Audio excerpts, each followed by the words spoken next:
সম্মানিত হাজিরিন, খুবই ফজিলতপূর্ণ দিন আমরা অতিবাহিত করছি।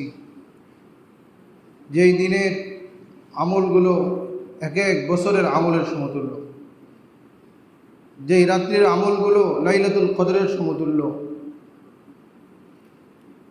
তো জিলহজ মাসের আমল সম্পর্কে গত জুমা আলোচনা করেছিলাম। তার মধ্যে উল্লেখযোগ্য একটি আমল হলো যে যারা আমরা কোরবানি দিব তাদের সম্পর্কে নবীজি যে বলেছেন, মান রাআ হিলাল যিল হিজ্জাহ ওয়া আরাদা আন ইউদাহিয়া ফালা ইয়াখুযান্না মিন শা'রিহি ওয়ালা মিন আসফারিহি। তিরমিজি এবং আবু দাউদ শরীফের হাদিস। যে যারা কোরবানি করতে ইচ্ছুক, কোরবানি দিবেন, তাদের জন্য একটি কাজ হলো যে এই 10 দিন দিয়ে তারা নখ চুল পশম ক্ষৌরকার্য করবে না। আরেকটি হাদিসে আবু দাউদ এবং মুসনাদ আহমদের বর্ণনা অনুপাতে যারা কোরবানি করতে সমর্থবান নয়, যে তাদেরকেও নবীজি বঞ্চিত করেননি, বরং তারাও যদি এই আমলগুলো করে তাহলে আল্লাহ তাআলা তাদেরকে একটি পূর্ণ কোরবানির সওয়াব দান করবেন। তাহলে এই আমলগুলো যেরকম আমরা যারা বড়রা আছি, নারী পুরুষ সকলেই করব। এমনকি সাহাবাদের যুগে যে শিশুদের ব্যাপারেও এরকম নির্দেশ দেওয়া হয়েছে। যেমন আব্দুল্লাহ ইবনে ওমর রাদিয়াল্লাহু তাআলা আনহুমা, তিনি একবার পথ দিয়ে চলতেছেন, চলতে এক নারীকে দেখলো যে সে তার বাচ্চার চুল কেটে দিচ্ছে। তো ওই সময় তিনি ওই মহিলাকে বললেন যে সে যদি কোরবানির দিন পর্যন্ত অপেক্ষা করত তাহলে অনেক ভালো হতো। হাদিসটি মুস্তাদরাকে হাকিম ৭৫৯৫ নম্বর হাদিস, সাহাবাদের কওল, এটাকেও হাদিস বলা হয়। তাহলে আব্দুল্লাহ ইবনে ওমর কত বড় সাহাবী, তিনি এটা ইজতিহাদ করলেন যে নবীজির কথা যে এই রমজানের কি বলে জিলহজের প্রথম দশকে এই আমলগুলো থেকে যেন নারী পুরুষ এমনকি শিশু বাচ্চারাও কি থাকে, বিরত থাকে, যাতে করে হাজিদের আমলের সাথে সাদৃশ্য হয়ে যায়। জিলহজের আরেকটি বড় আমল হলো যে জিলহজ মাসের 9 তারিখে ফজর থেকে নিয়ে 13 তারিখ পর্যন্ত আইয়ামে তাশরিক প্রত্যেক ফরজ নামাজের পরে একবার পুরুষ মানুষ উচ্চ স্বরে, মহিলারা নিম্ন স্বরে পাঠ করা। আর আইয়ামে তাশরিকে এই আমলগুলো করব, বিশেষ করে তাসবিহ তাহলিল পড়ার কথা আছে। লা ইলাহা ইল্লাল্লাহু ওয়াহদাহু লা শারীকা লাহু লাহুল মুলকু ওয়া লাহুল হামদু ওয়া হুয়া আলা কুল্লি শাইইন কাদির, এটি পড়ার কথা আছে 9 তারিখে। এবং কোরবানির দিনগুলোতে আল্লাহ তাআলার পক্ষ থেকে বান্দার দাওয়াত। তো এই দিনগুলোতে রোজা রাখা নিষেধ, সারা বছরে 5 দিন রোজা রাখা নিষেধ, হারাম। তার মাঝে এই কোরবানির দিন এবং কোরবানির পরে 3 দিন। হাদিসে পাকের মধ্যে আসছে, সহিহুল জামি' 2689 নম্বর হাদিস, আন নবী হুরায়রা রাদিয়াল্লাহু তাআলা আনহু আন্না রাসূলুল্লাহ সাল্লাল্লাহু আলাইহি ওয়াসাল্লাম বাআসা আব্দুল্লাহ ইবনে হুযাফা ইয়াতুফু ফি মিনা আল্লাহ তাসুমু হাযিহিল আইয়াম ফা ইন্নাহা আকলু আইয়ামু আকলিন ওয়া শুরবিন ওয়া যিকরিল্লাহি আযজা ওয়া জাল্লা। যে রাসূলুল্লাহ সাল্লাল্লাহু আলাইহি সাল্লাম আব্দুল্লাহ ইবনে হুযাফা রাদিয়াল্লাহু তাআলা আনহুকে তিনি মিনায় পাঠিয়েছেন যে সে যেন এটা সংবাদ দেয় এবং আমল করে যে তুমি বলে দাও লা তাসুমু, যে তোমরা এই দিনগুলোতে রোজা রেখো না, কেননা এটা আইয়ামু আকল, যে পান করার দিন, খাবারের দিন, অশুরবিন পান করার দিন, ওয়া যিকরিল্লাহি আযজা ওয়া জাল্লা, এবং আল্লাহ তাআলার বেশি বেশি জিকির করার দিন। তো সুতরাং যত বড় বুজুর্গ হোক তাদের এই দিনগুলিতে রোজা রাখা কিনা ঠিক না।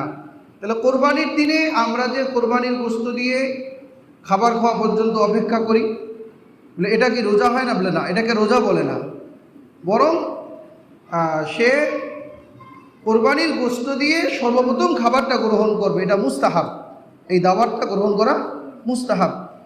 কারণ আমরা যদি কাউকে দাওয়াত করি, সে যদি আপনাকে বলে যে আমি তো ভাত খেয়ে মাত্র উঠে আসলাম, তাহলে আপনি রাগ হবেন না? আমি আপনাকে দাওয়াত করছি খাওয়ার জন্য, আপনার জন্য আমি এখানে অ্যারেঞ্জমেন্ট করছি, আপনি খাবেন কেন? মহব্বতের মানুষ যদি হয়, তাই না? তো সে যদি ও রাগ করবে, এটা হলো তার আবেগ, ভালোবাসা। তো ঠিক যে আল্লাহ তাআলার পক্ষ থেকে বান্দার দাওয়াত, তো একটু অপেক্ষা করবে, আর সেটার প্রতি, খাবারের প্রতি তার আগ্রহ জন্মে, আকর্ষণ থাকবে, তাই না?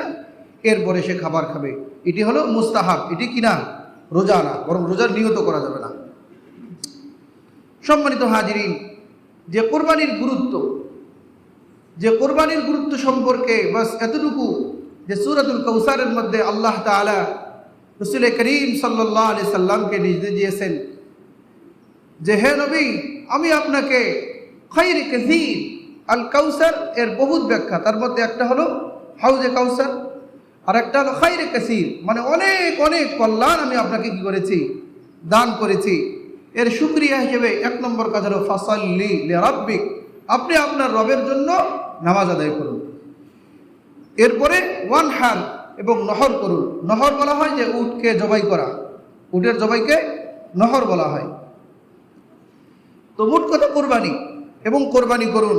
ইন্না শানিআকা হুয়াল আবতার, আর আপনার শত্রুরা আপনাকে লেজ কাটা বলে, হ্যাঁ, আপনার বংশ নির্বংশ হবে এরকম বলে, অথচ আল্লাহ তাআলা আপনার জিকিরকে সমুন্নত করবেন, বরং আপনার দুশমনরাই লেজ কাটা হবে। সুবহানাল্লাহ। আর আজকে তারা লেজ কাটা হয়েছে কিনা, তাদের আলোচনা কেউ করে না, করাটাকে সে বন্ধ মনে করে। তো আল্লাহ সুবহানাহু ওয়া তাআলা সূরাতুল কাউসারের মাধ্যমে পুরা উম্মতে মুসলিমাকে জানাই দিলেন যে মুসলমানের উল্লেখযোগ্য 2টি কাজ, একটা হলো নামাজ আদায় করা, দ্বিতীয় কি করা, কুরবানি করা, আল্লাহ পাকের নিয়ামত প্রাপ্ত হওয়ার পর। নবীজি সাল্লাল্লাহু আলাইহি ওয়াসাল্লাম তিনি 10 বছর মদিনায় অবস্থান করেছেন, 10 বছরেই তিনি কুরবানি করেছেন। এ সম্পর্কে তিরমিজি এবং মুসনাদ আহমদের হাদিস এসেছে, আন ইবনে উমর রাদিয়াল্লাহু তাআলা আনহু قال أقام رسول الله صلى الله عليه وسلم بالمدينة 10 سنين يضحي كل سنة।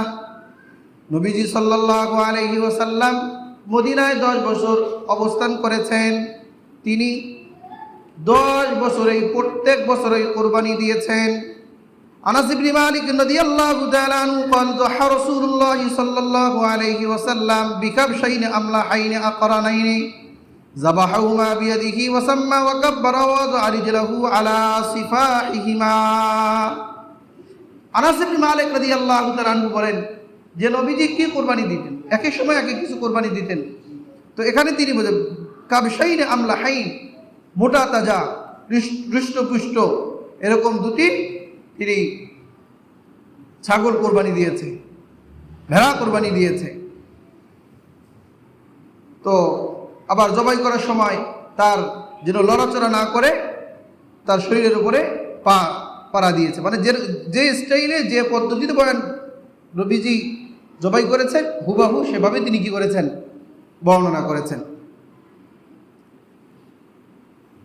আমরা যে কোরবানি দিব, যে নামাজের আগে কোরবানি দেওয়া যাবে না। নামাজের আগে কেউ যদি ভুলবশতও কি দেয়, কোরবানি দেয়, তাহলে তার কোরবানি কি হবে না, কবুল হবে না, বরং আবার নতুনভাবে কোরবানি দিতে হবে। আল্লাহ তাআলা যাদেরকে কোরবানি করার সামর্থ্য দিলেন, কিন্তু কৃপণতা করে সে কোরবানি দিল না, এদের ব্যাপারে নবী আলাইহিস সালাম বড় ধুমকির বাণী শুনিয়েছেন।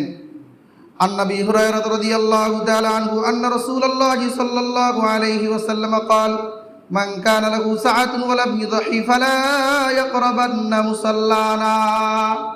ইবনে মাজাহ শরীফ, মুসনাদ আহমদ, জামিউস সগীর, বিভিন্ন কিতাবে হাদিস এসেছে, নবীজি বলেছেন মান কানা লাহু সাআহ, যে ব্যক্তির কোরবানি করার সামর্থ্য আছে কিন্তু ওয়ালাম ইউদাহি, সে কোরবানি দিল না, ফালা ইয়াকরাবান্না মুসাল্লানা, সে যেন আমাদের ঈদগাহে না আসে।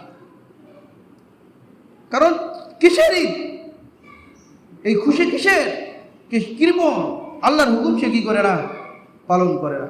তাহলে দেখেন এই হাদিস থেকে একটা বিষয় আমরা ইস্তেদলাল এবং ইস্তেমবাদ করতে পারি যে গুরুত্বপূর্ণ যখন কোনো আমল আসে, মানুষ যখন সেই আমলে অংশগ্রহণ করে না, তার অন্য অন্য আমলে অংশগ্রহণ করার কোনো অধিকার থাকে না। অনুরূপ সে সারা বছর রোজা রাখলো না, সে ঈদগাহে গিয়ে 1 নম্বর মুসল্লি, ওই ঈদগাহের পরে তার কোনো দাম আছে? কোরবানি তো ওয়াজিব, কেউ বলেছে সুন্নত, কিন্তু মূলত কি ওয়াজিব। আর রোজা রাখা কি ফরজ। তো মানুষ ফরজ বাদ দিয়ে 1 নম্বর মুসল্লি হয়ে কি আছে, বসে আছে। এজন্য কোরবানি করার ক্ষেত্রে পূর্বের রিওয়ায়াত, পূর্বের আয়াতে বলা আছে ফাসাল্লি লিরাব্বিক, আগে কি পড়তে হবে? নামাজ পড়তে হবে, এরপরে কোরবানি দিতে হবে। যে কোরবানি একটা আমল, এই আমলটা যে আল্লাহর দরবারে আমরা কবুল করাবো, যে কবুল করার জন্য আমার যোগ্যতা লাগবে। কি লাগবে বলেন? যোগ্যতা লাগবে। আমাকে মুসলমান হতে হবে। আমি যদি পরিপূর্ণ মুসলিম না হই, আত্মসমর্পণকারী না হই, তাহলে কিন্তু আল্লাহ আমার আমল কি করবে না, কবুল করবে না। এজন্য আল্লাহ সুবহানাহু ওয়া তাআলা সূরা আলে ইমরানের 102 নম্বর আয়াত, সেখানে বলেছেন ইয়া আইয়ুহাল্লাযীনা আমানুত্তাকুল্লাহ হাক্কা তুকাতিহি ওয়া লা তামুতুন্না ইল্লা ওয়া আনতুম মুসলিমুন, যে হে ঈমানদারগণ, তোমরা আল্লাহ তাআলাকে যথাযথ ভয় করো আর পরিপূর্ণ মুসলিম না হয়ে কি করো না, মৃত্যুবরণ করো না। ইব্রাহিম আলাইহিস সালামকে আল্লাহ তাআলা যখন নির্দেশ দিলেন যে তুমি আমার কাছে আত্মসমর্পণ করো, যেমন সূরাতুল বাকারার 131 নম্বর আয়াত থেকে 32 নম্বর আয়াত, আল্লাহ বলেন ইয ক্বালা লাহু রাব্বুহু আসলিম, আল্লাহ বলেন স্মরণ করো সেই সময়ের কথা যখন তার রব ইব্রাহিম আলাইহিস সালামকে বললেন আসলিম, তুমি ইসলাম গ্রহণ করো। কিন্তু ইসলাম গ্রহণ আগেই করেছে, বলে তুমি পরিপূর্ণ আত্মসমর্পণ করো।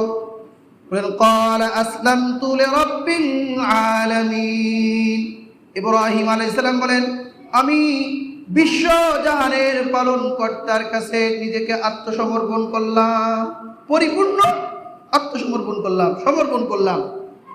ওয়াসাা বিহা ইব্রাহিম বানি ওয়া ইয়াকুব, যে তিনি শুধু নিজেই করেননি, বরং ইব্রাহিম আলাইহিস সালাম এবং ইয়াকুব আলাইহিস সালাম তারা বানিহি, তাদের সন্তানদেরকে একই নির্দেশ দিয়েছেন। ওয়াসাা বিহা ইব্রাহিম বানি ওয়া ইয়াকুব ইয়া বানিয়া ইন্নাল্লাহা আসতাফা লাকুমুদ্দিন, তারা তাদের সন্তানদের বলেছেন হে আমার আদরের সন্তান, ইন্নাল্লাহা আসতাফা, নিশ্চয় আল্লাহ তাআলা মনোনীত করেছেন, নির্বাচন করেছেন তোমাদের জন্য একটি সঠিক ধর্ম, সেইটা কি ওয়ালা তামুতুন্না ইল্লা ওয়া আনতুম মুসলিমুন, আর ওই ধর্ম মানার মাধ্যমে পরিপূর্ণ মুসলমান না হয়ে মৃত্যুবরণ করো না। তাহলে নিজে ইসলাম গ্রহণ করা এবং নিজের সন্তানদেরকেও ইসলাম মানার ব্যাপারে, ইসলাম গ্রহণের ব্যাপারে কি দেওয়া, নির্দেশ দেওয়া। এগুলো কাদের আমল বলেন? আম্বিয়া আলাইহিমুস সালামদের আমল। আল্লাহ তাআলা আমল কবুল করবেন কার? মুত্তাকি, খুদাবিরু। ওই যে হাবিল কাবিল গল্প তো আমাদের সকলের জানা আছে। তো সেখানে আল্লাহ তাআলা হাবিলের কোরবানি কবুল করেছেন, কাবিল কাতেলের কোরবানি কি করেন নাই, কাতেল হত্যাকারী তার কোরবানি কবুল করেন নাই। তবে শেষে যখন হাবিলকে সে হত্যা করবে, ওই সময় হাবিল যে কথাটা বলেছে সেটা স্বর্ণ অক্ষরে লেখা রাখার মতো। তিনি কি বলেছেন? ইন্নামা ইয়াতাকাব্বালুল্লাহু মিনাল মুত্তাকিন, আরে তুমি যাই করো যাই বলো, তুমি কোরবানি দিলে হবে নাকি? যে একমাত্র কেবলমাত্র আল্লাহ তাআলা কোরবানি তার আমল কবুল করবেন কোন ব্যক্তি? যে মুত্তাকি, খুদাভীরু, যে আল্লাহ তাআলাকে সঠিকভাবে মানে, আল্লাহ তাআলার কাছে নিজেকে কি করে, আত্মসমর্পণ করে। মানে আল্লাহর বিধান যেটা যেভাবে আসছে, তাদের বিধান ছিল যে এই বছরের ছেলে মেয়ে ওই বছরের ছেলে মেয়ে, তাহলে এই বছরের ছেলে ওই বছরের মেয়ে, এই বছরের মেয়ে ওই বছরের ছেলে, তাদের সঙ্গে বিবাহ হবে। কে কুৎসিত, কে কালো, কে সুন্দর, কে অসুন্দর, এটা কোনো বিষয় না, বরং আল্লাহর বিধান এটাই, এটা কি করতে হবে, মানতে হবে। কিন্তু সে নিজের প্রবৃত্তির অনুসরণ করে, বরং সে তার আপন বোন, সে সময় তার সাথে যেটা জন্মগ্রহণ করে তার আপন বোন, যে তার আপন বোন তার সঙ্গে জন্ম গ্রহণকারিনী, যে সে সুশ্রী ছিল, সুন্দর ছিল, এজন্য তাকেই সে বিবাহ করার জন্য কি উদ্যত ছিল। আল্লাহর কাছে সে আত্মসমর্পণ করেনি। এটাকে তাকে বিবাহ করার জন্য সে তার ভাইকে পর্যন্ত কি করলো? হত্যা করলো। আজকেও যারা নিজের সব কিছু প্রবৃত্তিকে, কামনা বাসনাকে আল্লাহ তাআলার কাছে সমর্পণ করবে না, নিজেকে খাঁটি মুসলমান হিসেবে পরিচয় দিবে না, সে যদি 5 কোটি টাকা দামেরও গরু কোরবানি দেয়, আল্লাহ তাআলা তার এক টুকরার গোশতও কি করবে না? কবুল করবে না। এজন্য আপনি সাধারণ মুসলিম হন আর রাজনৈতিক মুসলিম হন, গণতান্ত্রিক মুসলিম হন, যে তান্ত্রিকই মুসলিম হন না কেন, আপনাকে কি হইতে হবে? খাঁটি মুসলিম হতে হবে। আজকে আমরা নামাজ কালাম পড়ি, মনে করি যে এটার নামে শরীক ইসলাম, বাস ইসলাম কায়েম হয়ে গেছে, ইসলাম পালন হয়ে গেছে, আমাদের তো কোনো সমস্যা হচ্ছে না, আপনারা তো সঠিকভাবে ইসলাম পালন করতেছি। যে না, এটা ইসলামের একটা শাখা, একটা স্তম্ভ, সেখান থেকে আমরা কিছু আংশিক পালন করতেছি, কিন্তু এর থেকে বড় বড় শীর্ষ, যেটাকে ইসলামের চূড়া বলে, সেগুলো আমাদের থেকে পিছনে পড়ে আছে। আজকে দুনিয়াতে ফাসাদ, বিপর্যয়, মানুষের আবরু, ইজ্জত, সম্মান সব কিছুকে মিটিয়ে দেওয়া হচ্ছে, জানমালের নিরাপত্তা নাই। এগুলো যাদের কর্তব্য ছিল, দায়িত্ব ছিল নিরাপত্তা দেওয়ার, তারা আজকে ব্যর্থ হচ্ছে। ব্যর্থ হওয়ার কারণগুলো সকলের জানা আছে, সবাই ধরিয়ে দিচ্ছে, বুঝিয়ে দিচ্ছে, তারপরও নিজেকে প্রভু প্রমাণ করার জন্য কিংবা তাদের মতো মানুষকে প্রভু মেনে তাদের মতো আইন বাস্তবায়ন না করলে নিজের গদি টিকে থাকবে না, নিজের চেয়ার ঠিক থাকবে না। এই নিজের মসনদকে, চেয়ারকে ঠিক রাখার জন্য তারা নিজেকে বেঈমান হিসেবে পরিচয় দিচ্ছে, অথচ তারা আজকে জুমার নামাজ পড়বে। আমি বলবো যে এই জাতীয় লোক যদি জুমার নামাজও পড়ে, তো সে মুরতাদ হয়ে নামাজ পড়তেছে, সে মুসলমান হয়ে নামাজ পড়তেছে। কারণ আল্লাহর নির্দেশ, ইন্নামা জাযাউল লাযীনা ইউহারিবুনাল্লাহ ওয়া রাসূলাহু ওয়া ইয়াসআউনা ফিল আরদি ফাসাদা, যে যারা আল্লাহ আল্লাহর রাসূলের বিরুদ্ধে যুদ্ধ ঘোষণা করে, ওয়া ইয়াসআউনা ফিল আরদি ফাসাদা, পৃথিবীতে বিপর্যয় সৃষ্টি করে, ফাসাদ সৃষ্টি করে, কতল কিতাল সৃষ্টি করে, ঝগড়া বিবাদ সৃষ্টি করে, এদের শাস্তি দুনিয়াতেও আছে, পরকালেও আছে। আও ইউকাত্তালু আও ইউসাল্লাবু আও তুকাত্তা আইদিহিম ওয়া আরজুলুহুম মিন খিলাফ আও ইউনফাউ মিনাল আরদ যালিকা জাযাউল লাহুম খিযুন ফিদ দুনিয়া ওয়া লাহুম ফিল আখিরাতি আযাবুন আযীম। যারা এই জাতীয় দেশদ্রোহী, যারা দেশের আইন মানে না, যারা দেশের আইন মানে না, পৃথিবীতে দেশের মধ্যে বিপর্যয় ফাসাদ সৃষ্টি করছে, এদেরকে শুলিতে চড়াইতে হবে। কার নির্দেশ বলেন? আল্লাহর নির্দেশ। আও ইউসাল্লাবু, তাকে ফাঁসিতে ঝুলাইতে হবে, তাকে শুলিতে চড়াতে হবে। আও ইউকাত্তালু, অথবা তাদেরকে হত্যা করতে হবে। ওয়া আরজুলুহুম মিন খিলাফ, যে তাদের হাত পা বিপরীতভাবে কেটে দিতে হবে, যাতে করে তারা চলতে না পারে, অথবা তাদেরকে দেশান্তর করে দিতে হবে, দেশ থেকে বের করে দিতে হবে। এটা হলো দুনিয়ার শাস্তি, পরকালের শাস্তি তো আছে। আর আমরা এই শাস্তির কথা যখন আপনাকে জানাচ্ছি, আপনি বলতেছেন এসব হলো মধ্যযুগীয় আইন, মানে বর্বর যুগের আইন। তো কোরআন, আল্লাহর কালাম আপনার সামনে শুনে দেওয়া হচ্ছে, আন-নাফসু বিন-নাফস ওয়া কাতাবনা আলাইহিম ফিহা আই ফারাদনা আলাইহিম ফিহা। আল্লাহ তাআলা বলেছেন, আমি এই মুসলিমদের জন্য বিধিবদ্ধ করে দিয়েছি, লিখে দিয়েছি, বিধিবদ্ধ করে দিয়েছি, ফরজ করে দিয়েছি, আন্নান নাফসা বিন-নাফস, নফসের বদলায় নফস, অর্থাৎ প্রাণের বদলায় প্রাণ। যে যাকে হত্যা করবে তার একমাত্র বিধান হবে তাকে হত্যা করা। এখানে দয়া দেখানোর কোনো অবকাশ নেই। আপনি কে দয়া দেখানোর জন্য? আর আপনি এখন বলতেছেন যে বর্তমান সময়ে যে এই জাতীয় কোরআন শরিয়া বিধান বাস্তবায়ন করাটা অসম্ভব। বলেন কি বলে? অসম্ভব। আর হেসে উড়ে দিচ্ছে, বলতেছে এটা মধ্যযুগ আইন, এত কঠোর হওয়া যাবে না। তাহলে আপনি মধ্যযুগ আইন বলে আপনি কোরআনকে কটাক্ষ করেছেন, অমান্য করেছেন। আর যে ব্যক্তি কোরআন মানতে পারতেছে না, আমরা অপারক, মানতে পারি না, আমাদের মধ্যে নমনীয়তা আছে, ইস্তিগফার আছে, তো আমরা কিন্তু ফাসিক। বলেন আমরা কি ফাসিক? পারতেছি না। কিন্তু যারা কটাক্ষ করবে এরা আর ফাসিক থাকে না, সেটা মুরতাদ হয়ে যায়, কাফের হয়ে যায়। আল্লাহ তাআলা এই কাতাবনার পরে উল্লেখ করেছেন, ওয়ামান লাম ইয়াহকুম বিমা আনজালাল্লাহ ফাউলাইকা হুমুজ জালিমুন। ওয়ামান লাম ইয়াহকুম বিমা আনজালাল্লাহ ফাউলাইকা হুমুল কাফিরুন ওয়ামান লাম ইয়াহকুম বিমা আনজালাল্লাহ ফাউলাইকা হুমুল ফাসিকুন।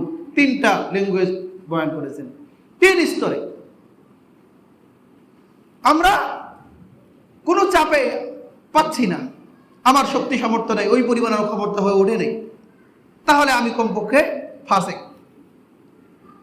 আমি নিজের বেদাগিরি দেখানোর জন্য করতেছি না জালেম, কিন্তু যদি অস্বীকার করে, এটাকে যদি কেউ কি করে অস্বীকার করে, সে জালেম আর ফাসেক থাকে না, বরং সে তো কাফের হয়ে যায়। এজন্য যা আপনি বড় মসজিদে গিয়া প্রথম কাতারে প্রথম সারির মুসলমান, প্রথম সারির মুসল্লি, আপনি মুসল্লি হয়ে নামাজ পড়বেন, আপনার নামাজ আল্লাহ কবুল করবেন। আল্লাহ পাকের কাছে নামাজ কবুল হওয়ার জন্য এক নম্বর কি হতে হবে বলেন? মুসলিম হতে হবে। আল্লাহ তাআলা ইব্রাহিম আলাইহিস সালাম বলেন, আসলিম, তুমি কি করো? আত্মসমর্পণ। তিনি বলেছেন, আসলামতু লিরাব্বিল আলামিন, আমি আমার মহান বিশ্বজাহানের পালনকর্তার কাছে আমি আত্মসমর্পণ। তাহলে আমাদের সব বিষয়ে, শুধু পারিবারিক বিষয়ে না, সামাজিক বিষয়ে না, রাষ্ট্রীয় বিষয় সম্পর্কে যাকে আল্লাহ তাআলা যে ক্ষমতা দিয়েছেন, যাকে যেই দায়িত্ব দিয়েছেন, প্রত্যেক দায়িত্বের ব্যাপারে সে আল্লাহ তাআলার কাছে আত্মসমর্পণ করতে হবে। যদি করে তাহলে সে কি মুসলিম, তার আমল আল্লাহ তাআলা কবুল করবেন। আল্লাহ তাআলা যারা কোরবানি দিবেন তাদের কোরবানির বদলা হিসেবে কি পুরস্কার দিবেন এ সম্পর্কে হাদিস বর্ণিত হয়েছে। নবীজি সাল্লাল্লাহু আলাইহি ওয়াসাল্লাম বলেছেন যে কোরবানির দিনে যখন মানুষ কোরবানি দিবেন, যে কোরবানির রক্ত জমিনে পড়ার আগেই আল্লাহ তাআলা এরকম খাঁটি ইমানদার মুসলমানদের মুত্তাকিদের কোরবানিকে আল্লাহ কি করবেন? কবুল করে নেবেন। আলী রাদিয়াল্লাহু তাআলা আনহু থেকে বর্ণিত, নবী আলাইহিস সালাম থেকে বর্ণনা করেছেন, নবী আলাইহিস সালাম বলেছেন, ইয়া আইয়ুহান নাস দাহু ওয়াহতাসিবু বিদিমাইহা ফাইন্নাদ দামা ওয়া ইন ওয়াকা ফিল আরদি ফাইন্নাহু ইয়াকাউ ফি হিরজিল্লাহি আযজা ওয়া জাল। হে লোক সকল, তোমরা কোরবানি দাও, এবং এটা এই কোরবানির রক্ত সম্পর্কে তোমরা একটা ধারণা পোষণ করো, মনে করো যে তোমরা যখন কোরবানি দিচ্ছ, এই কোরবানি দেওয়ার সঙ্গে সঙ্গে এই কোরবানির ফোঁটা জমিনে পড়ার সাথে সাথে এটা আল্লাহ তাআলার জিম্মায় চলে যায়। আগে কার জিম্মায় চলে যায়? আল্লাহ তাআলার কাছে পৌঁছে যায়, আর তোমাদের জন্য কোরবানি এটার সওয়াব লিখে দেওয়া হয়। হযরত যায়েদ ইবনে আরকাম রাদিয়াল্লাহু তাআলা আনহু তিনি নবী আলাইহিস সালামকে জিজ্ঞেস করেছেন যে ইয়া রাসূলুল্লাহ, আমরা যদি কুরবানি দেই তাহলে আমরা কি সওয়াব লাভ করব? আন যায়েদ ইবনে আরকাম রাদিয়াল্লাহু তাআলা আনহু قال قال اصحاب رسول الله صلى الله عليه وسلم يا رسول الله ما هذه الاضاحي। সাহাবায়ে কেরাম নবীজিকে জিজ্ঞেস করলেন, ইয়া রাসূলুল্লাহ, এই কুরবানি এটি কি? বলে, قال سنة أبيكم إبراهيم عليه السلام, যে এটি তোমাদের পিতা ইব্রাহিম আলাইহিস সালামের সুন্নাত। তো তখন সাহাবায়ে কেরাম বললেন, ফামা লানা ফিহা ইয়া রাসূলুল্লাহ, হে আল্লাহর রাসূল, আমরা যদি এই কুরবানি দেই তাহলে আমরা এই কোরবানির জন্য কি পাবো, কি লাভ করব? তিনি বললেন, বিকুল্লি শাআরাতিন হাসানা, যে প্রত্যেক পশমের বিনিময়ে আল্লাহ তাআলা এক একটি করে কি দিবেন? সওয়াব দান করবেন। ক্বালা ফাসসুফু ইয়া রাসূলুল্লাহ, ক্বালা বিকুল্লি শাআরাতিন মিনাস সুফি হাসানা। তো তখন চিন্তা আসলো যে ভেড়ার কিন্তু ছাগল গরুর থেকেও কি পশম বেশি, যে তার মানে কেউ যদি ভেড়াও কোরবানি দেয় তাহলে কি ভেড়ার এই অধিক যে পশম, ভেড়ার পশম অনুপাতেও কি আল্লাহ তাআলা সওয়াব দিবে? নবীজি বলেন, হ্যাঁ, যে বিকুল্লি শাআরাতিন মিনাস সুফি হাসানা, যে কেউ যদি ভেড়াও কোরবানি দেয় তারপরও আল্লাহ তাআলা তার প্রত্যেক পশমের বিনিময়ে কি দিবেন? সওয়াব দান করবেন। এজন্য যে যাদের কোরবানি করার সামর্থ্য নেই, সওয়াবের নিয়তে হলেও কমপক্ষে আপনি একটা ভেড়া দিয়ে কোরবানি দেন। ভেড়া যদি আপনি 4-5 হাজার টাকা দিয়ে কি হয়ে যাবে? কোরবানি হয়ে যাবে। অল্প টাকার মধ্যে সওয়াবও বেশি, কি হয়ে যাবে? গোশত কম পাবেন। আপনি 5,000 টাকা দিয়ে ভেড়া কিনলে 4.5 কেজি গোশত পাবেন। ভেড়ার গোশতের বরকত কম, কিন্তু গোশতটা ভালো। গোশতের মধ্যে চর্বি নেই, ভেড়ার মধ্যে কি নাই? চর্বি নেই, একদম পিওর গোশত পাবেন। যেটা পাবেন পিওর পাবেন, স্বাদও ভালো। তো আমরা সকলেই চেষ্টা করবো ইনশাআল্লাহ যে কোরবানির বিধানটা পালন করতে। 7 ভাগে কোরবানি দেওয়া যাবে কিনা? অনেকেই বলে যে ভাগে কোরবানি দেওয়া যাবে না, যে তাদের এই ধারণা ঠিক না। বরং নবীজি সাল্লাল্লাহু আলাইহি ওয়াসাল্লাম যে হজের মধ্যে সফরের মধ্যে যে আমল করেছেন, এটা হজরে বা ঈদের মধ্যে এই আমল করা যাবে না এমনটি কোনো কথা না। বরং কোনো বিধান যতক্ষণ পর্যন্ত নবীজি সাল্লাল্লাহু আলাইহি সাল্লাম ওই স্থানের সাথে ওই সময়ের সাথে বিশেষ করে দেননি, ততক্ষণ পর্যন্ত ওই আমলটা স্থান এবং সময়ের সাথে কি হয় না, বিশেষিত হয় না। বরং যেখানেই নাজিল হোক, যেখানেই তিনি আমল করুক, সেটা সকল উম্মতের জন্য সর্বযুগে সর্বস্থানে এটা আমলযোগ্য এবং পালনীয়। কারণ এটিকে যদি আমরা সফরের সাথে খাস করে রাখি, তাহলে এরকম অনেক বিধান আছে যেগুলো সফরের মধ্যে নাজিল হয়েছে, যেরকম তায়াম্মুমের বিধান, আরও অনেক বিধান আছে, সেগুলো তো তার সঙ্গেই কী হয়ে যাবে, বিশেষিত হয়ে যাবে। এজন্য যারা এই কথা বলে মূলত তাদের তাহকিক এবং তাদের গবেষণার মধ্যে কমতি আছে। সুতরাং ভাগে কোরবানি দিতে কোনো সমস্যা নাই, তবে খেয়াল করতে হবে যে আমরা যে ভাগে কোরবানি দিব, যাদের সঙ্গে দিব তাদের সকলের নিয়ত যদি কী হয়, কোরবানির হয়, যে তাদের নিয়ত যদি গোশত খাওয়া হয়, বা যাদেরকে সঙ্গে নিলাম ওদের অধিকাংশ আয় হলো হারাম, বলে অধিকাংশের কথা বলছি, যাদের অধিকাংশ আয় হারাম তাদের সঙ্গে যদি কেউ কোরবানি দেয় তার কোরবানি হবে না। হ্যাঁ, কিছু মানুষ আছে তার হালাল এবং হারাম দুইটাই কি মিশ্রিত, যে কিছু হারাম আছে তো মনে করতে হবে যে অধিকাংশ যেহেতু হালাল তার থেকেই সে কী করছে, দিয়েছে, তো জায়েজ আছে। তো আমরা যে পশু কোরবানি দিব, মোটামুটি গরু হলে 2 বছরে হওয়া লাগবে। দাঁতছে কিনা এটা কোনো বিষয় না, দাঁতের সাথে কোনো সম্পর্ক নাই। গরু 2 বছর, ছাগল 1 বছর পূর্ণ হতে হবে, একদিনের কম বেশি হলে কোরবানি সহি হবে না। মানে বেশি হলে তো সমস্যা নেই, কম হলে সহি হবে না। ভেড়ার ক্ষেত্রে ছাড় আছে, 6 মাস যদি পার হয়ে যায় তাহলে ভেড়া দিয়েও কোরবানি কি আছে, জায়েজ আছে। আর মহিষ গরুর মতো। আর কোরবানি আর জাকাতের মধ্যে নিসাবের পার্থক্য হলো যে কোরবানির মধ্যে হাউল হওয়া লাগে না, মানে 1 বছর নিসাব পরিমাণ মাল হওয়ার পরে অতিবাহিত হইতে লাগে না। জাকাতের মধ্যে 1 বছর অতিবাহিত হতে হয়। সুতরাং আজকে তার সামর্থ্য নেই, বরং কোরবানির দিন নেই, কোরবানির পরের দিন অর্থাৎ 12 তারিখের সূর্য ডুবে যাওয়ার আগ পর্যন্তও যদি সে কোনোভাবে নিসাব পরিমাণ সম্পদের মালিক হয়, তাহলে তার উপরও কোরবানি করা কি ওয়াজিব। ধনী ব্যক্তি যদি কোরবানির জানোয়ার কেনার পরে কোনো কারণে সেটা মারা গেল বা হারাই গেল, তাহলে তাকে আরেকটা কোরবানি কিনেই জবাই করতে হবে, পশু কিনে কোরবানি দিতে হবে।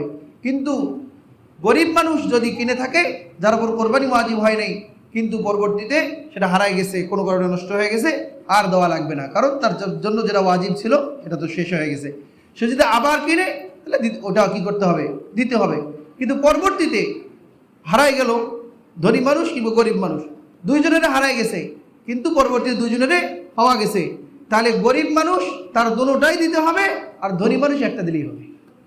কেন? যে তার উপরে ওয়াজিব ছিল না, সে করার কারণে নিজের উপরে কি করে নিছে, ওয়াজিব করে নিছে, যার কারণে দুটোটাই তাকে দিতে হবে, আর ধনী মানুষ একটা দিলেই হয়ে যাবে। তো এইভাবে এই মাসালাগুলো আছে। আর আমরা যে পশু কোরবানি দিব, এই পশুটা যেন একদম সুস্থ সবল হয়, একদম ধাক্কাইয়া মাসবাহ পর্যন্ত নিয়ে গেলাম এরকম যেন না হয়, কানা যেন না হয়, লুলা না হয়, যে লা শিয়াতা ফিহা, যার মধ্যে কোনো প্রকার স্পট না থাকে, সুন্দর, যাতে করে, কারণ